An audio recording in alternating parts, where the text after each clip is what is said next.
I will say this, we can all agree that I'm a Jew. Is that fair to say? Everyone agrees? Everyone agrees? Some of you are not so sure. That's fine, I am. I can prove it in a lot of different ways. I sound like a Jew and I tell stories like a Jew, and my family is all Jews. So part of what I wanted to do with the book was to tell a Jewish story in America. And so a lot of this book is rooted in my family's stories. Windows starting to steam. And then, that was awkward, I agree. But I had to sit through that story like 86 times. There's a big section about nose jobs in the book, in part because all the women in my family got nose jobs, and I wanted to have a section that not only tells that story, but also celebrates the big, sexy Semitic nose. The hump, the bump, the kink of neck it takes to kiss you. The tilt and beautiful maneuvering. You know what they say about the size of a man's bridge for glasses. But I've had people tell me that, you know, I'm one of the funniest people they've seen as a poet. I think maybe they mean that. Threesomes are Jewish. A threesome with two shiksas, very Jewish. Abstinence is Goyish. I'm so Jewish, I'm still a mensch when I'm spritzing. I'm so Jewish, your schmagegi is spinning. I'm so Jewish that when I complain, I kvetch till I'm schwitzing.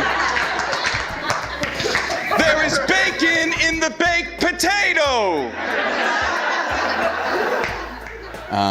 And I've had people, you know, I've had like old Jewish ladies in the suburbs tell me I'm very talented and delusional. And it's a variety of experiences and responses that I'm getting based off of the conversations I'm trying to have. And some of them are great and very supportive. And it's also, the book has been met with a lot of animosity. For me, this book is also an exploration of Jews' movement into whiteness. Part of what that has also meant is that it has allowed us to create an apartheid in Israel-Palestine. So that's part of what the book tries to answer, and part of what the story that this book tries to tell. I will tell my Jewish kids, we have a long story.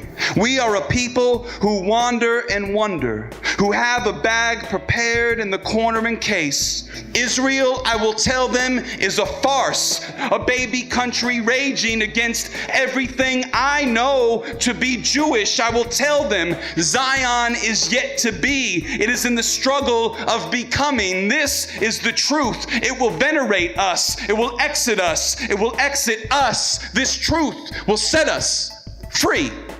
I'm a poet, but really I'm a storyteller, which means that I'm also a comedian. I'm a fabricator of truth, and I'm a teller of truth, and I'm a convener of space for people to gather. Over the course of 45 minutes, an hour and a half, like, you know, we're listening to music and storytelling and shit talking and laughing, reviving an old vaudeville touring show, which was comedians and musicians and singers and storytellers and burlesque dancers and just a bunch of odd shit roaming the country that's entertaining but also thought-provoking, and ultimately leading to a conversation in public about tough issues of the day.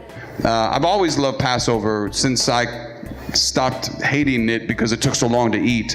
It talks about how in each generation there will be new freedoms that are revealed. And to me, that's in part what this book is about. It's an addition, it's part of the Midrash or Talmud. It's the reconsideration, recontextualization of these ancient stories and our wrestling with them now to do the work which all people do, but Jews call tikkun olam, which is to make the world whole or holy, to repair the world, to go to places where the world is divided and make it whole again.